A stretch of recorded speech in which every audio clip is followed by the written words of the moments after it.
Hi everybody, it's Amber with Hope Healing Our Past Experiences. Welcome you back to Tune In Tuesday, where we discuss the tough stuff, answer your questions, and share stories of hope. And so as April has begun, I want to share with you that April is Sexual Assault Awareness Month. And so what does that mean to you? What does that mean to me?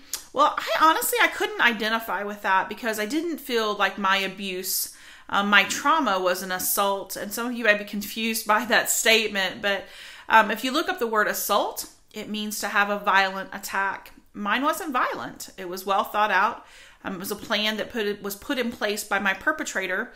And I know many of you have had multiple perpetrators, and they had plans. They had a plan for each and every one of you.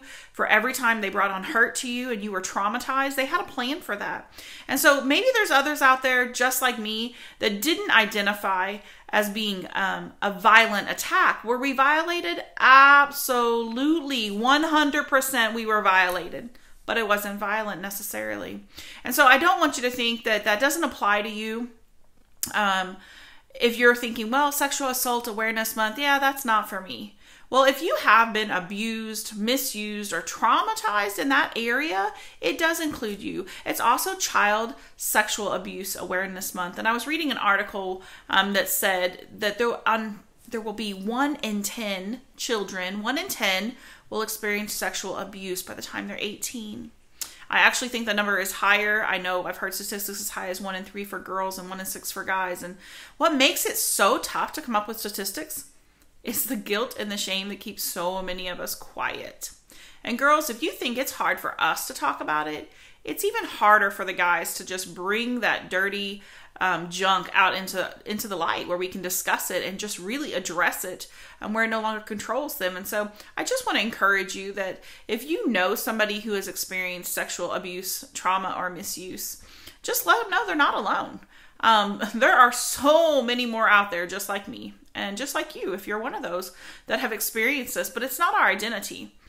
We just have to learn to take out the after effects of the things that have happened to us. And so that comes in every area of our life, unfortunately. But it's not impossible to recognize that stuff, that trash, that unhealthy norms that have crept into our life as after effects of what we've went through, to just start identifying them one by one and start taking them out. And so be an encouragement to somebody else around you. And so if you identified with this video today and you agree that, you know, sexual assault is not really the way that you would identify your trauma, your abuse, your molestation, incest, any of those things, however you word that, would you just send me an email at amber@totryhope.com and say, I agree.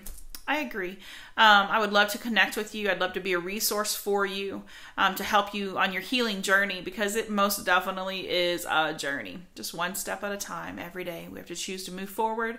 And so you want to check out our resources at www.totryhope.com. I'm also available to come and speak to your group, your school, your church, your women's group.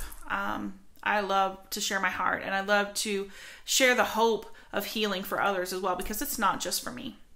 Again, you can check us out on the website at www.totryhope.com. See y'all next week.